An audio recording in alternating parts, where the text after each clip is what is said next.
सत्संगत जी, प्यार से कहना ध्यान निरंकार जी। जहाँ आज ये सत्संग में सभी ने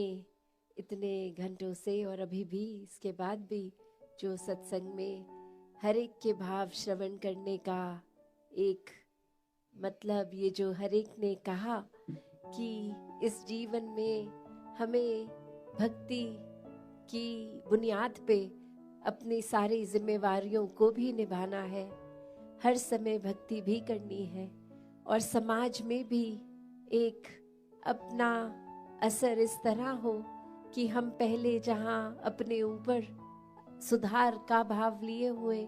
खुद को सुधारते चले जाएं, वहीं साथ में एक प्रभाव समाज पे भी इस तरह रहे भक्तों का शुरू से ही कि अपना भी कल्याण है, औरों का भी कल्याण है। कोई भी काम भक्त किसी भी समय एक सेल्फिश होके सिर्फ अपने लिए नहीं करते। भक्तों को तो यही मन में होता है कि हर एक के दिल में ठंडक पहुँचे, हर एक के दिल में एक आराम हो, हर किसी के लिए एक भाव शुद्ध, हर एक कोई परमात्मा का ही रूप तो बहुत ही पूजनीय। किसी को भी भक्तों ने कभी चोट नहीं पहुंचाई और हमेशा भाव मन के ऐसे ही रहे कि अगर किसी को किसी तरह का दुख तकलीफ है भी तो कैसे वो दूर की जाए। और सबसे बड़ा जो परोपकार भक्तों का रहता है वो यही रहता है कि परमात्मा हमारे जीवन में आया है, हर एक के जीवन में आए। जो अभी तक इस परमात्मा को देखे नहीं है, जिन्होंने अभी तक ब्रह्म ज्ञान नहीं लिया, वो भी कैसे अपने जीवन में एक रोशनी हर समय की ला सकते हैं। क्योंकि ये टेम्पररी अगर हम बात करते हैं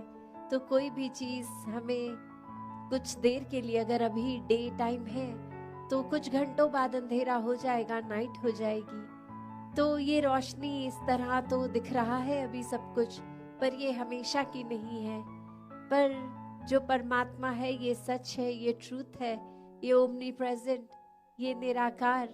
ये हर समय की सच्चाई है, हर समय की रोशनी है। भक्तों ने यही समझाया है कि जितना ज्यादा इस परमात्मा के साथ मन को जोड़ेंगे, इसके एहसास में रहेंगे, हर काम में इसको शामिल करेंगे, तो फिर एक ये मन डामाडोल नहीं होता, मन में कोई उदासी कोई खुशी के भाव अपना प्रभाव असर नहीं छोड़ते, क्योंकि प्राथमिकता इस मन ने परमात्मा को बना लिया है। और फिर ये प्रायोरिटी बेस जब इस परमात्मा को ही हर समय दिमाग में दिल में रखते हैं तो बाकी चीज़ों का असर उस तरह नहीं होता कि कोई अगर बिजनेस में नुकसान है तो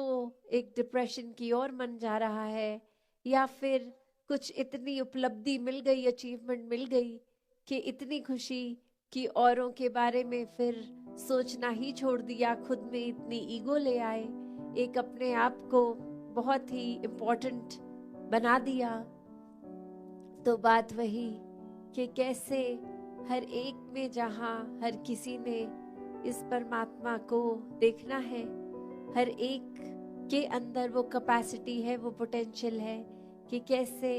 इस परमात्मा के सारे गुण, हम चाहे एक मनुष्य के शरीर में है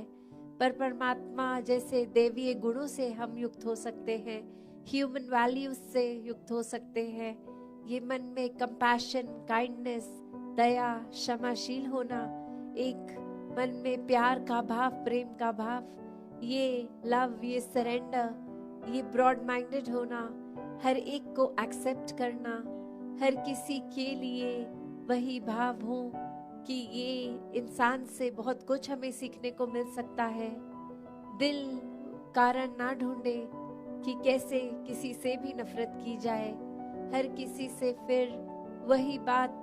जो अभी सत्संग में भी हम सुन रहे थे कि ये एकत्व जब इस्टेब्लिश हो जाता है, ये वननेस स्थापित हो जाता है, तो वो वननेस कोई उस बात की बात नहीं है कि हर कोई एक जैसा दिखे।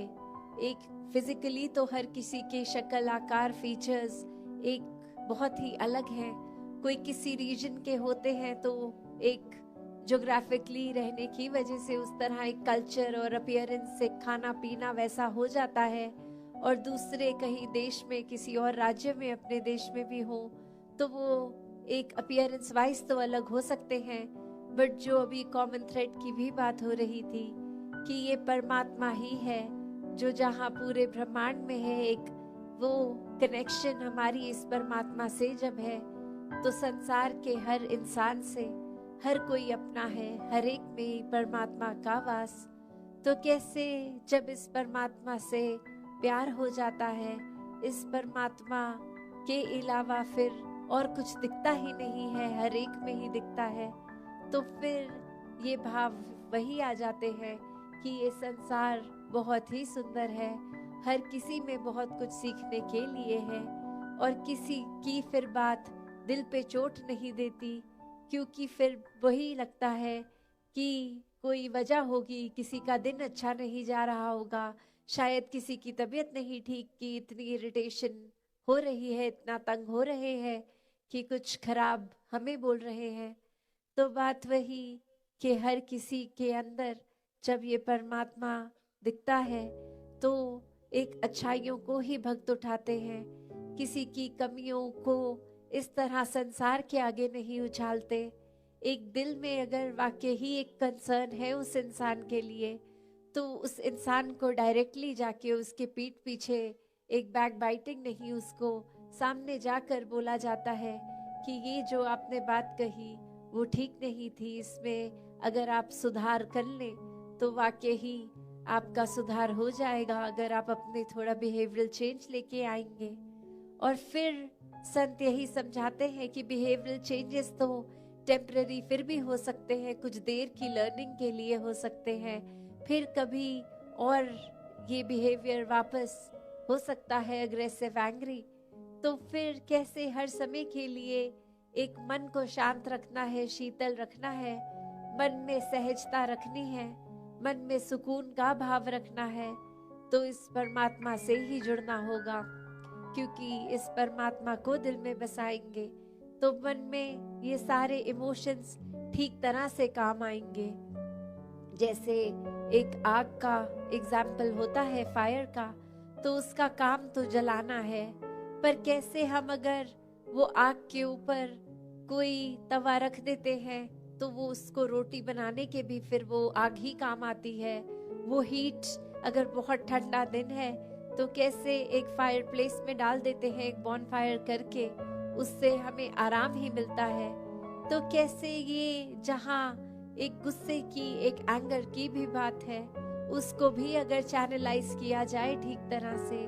तो सारे ही मन के इमोशंस ये बहुत ही उपयोगी भी हो जाते हैं। हमेशा सिर्फ एक नुकसान का ही नहीं इमोशन एक रास्ता लेता, तो कैसे अपने आप को अगर सही तरीके से रखना है, सही रास्ते पे रखना है, सही सोच, सही दिल के भाव, सही बातचीत के लिए वो शब्दों का प्रयोग मन में हर एक को एक आराम देने के भाव से किया जाए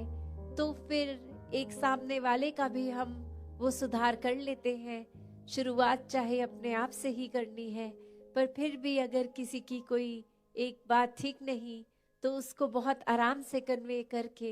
एक वो अटेन जो करना है, जो अचीव करना है, वो चेंज भी सामने वाले में दिखेगा। तो दातार हर किसी पे कृपा करे कि ऐसे ही सेवा सुमिरन सत्संग करते हुए इस निराकार से जुड़ के एक दूसरे को एक हम प्रायोरिटी भी बनाए लाइफ की, एक दूसरे के साथ शोल्डर टू शोल्डर रह के एक सहयोग के साथ जीवन जिएंगे तो बहुत ही आसान ये जीवन भी हो जाता है। एक दूसरे के सपोर्ट को और अच्छी तरह करके, ना कि